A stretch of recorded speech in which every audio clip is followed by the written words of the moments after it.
The boy secretly bought a manga about childhood friends, but it was discovered by the two girls who grew up with him. He thought they would laugh at him for it, but instead, Annie secretly read the whole thing. After that, she recreated a classic scene from the manga to tease Kevin. Kevin was completely unable to resist, so he could only avoid Annie. Not knowing the reason, Annie thought Kevin disliked her. However, she did not become depressed over it. She remembered that Kevin was scheduled to clean the gym today, so she decided to use the scene from chapter 18 of the manga to approach him. However, Kevin was assigned by the teacher to clean another place instead. Annie waited until she fell asleep, and Kevin still did not appear. When Annie woke up again, the storage room door was already locked. Her phone had also run out of battery. At that moment, Annie felt very afraid. She thought of Kevin's cold attitude earlier that day. In that instant, she felt like she had returned to the lonely days of the past. Just then, Kevin suddenly pushed open the door to the gym. Seeing how anxious he looked, Annie realized that Kevin did not hate her. She excitedly hugged Kevin. The next second, the two of them fell to the ground. Kevin hurriedly tried to get up, but Annie grabbed him. She earnestly asked Kevin not to leave. Looking into Annie's eyes, Kevin immediately recognized the scene from the manga. He warned Annie to stop playing around.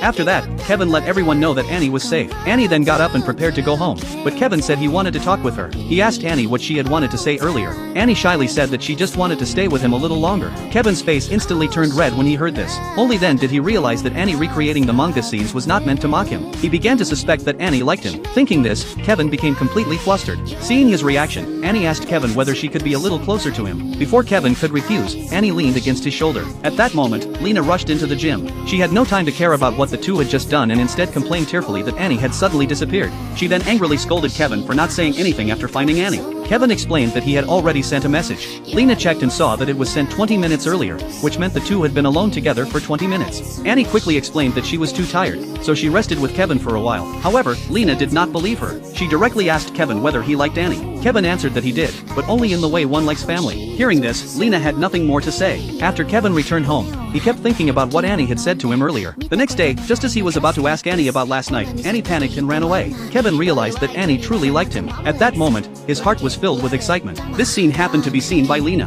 She mocked Kevin. Kevin noticed that Annie now acted exactly like the tsundere woman from the manga. At this point, Kevin felt that both girls liked him. But just as he was getting excited, he suddenly heard Annie say that she did not like Kevin. She said that she had only secretly read his manga and used the scenes in it to tease him. Kevin felt extremely disappointed after hearing this, not knowing that everything Annie said was meant to deceive Lena.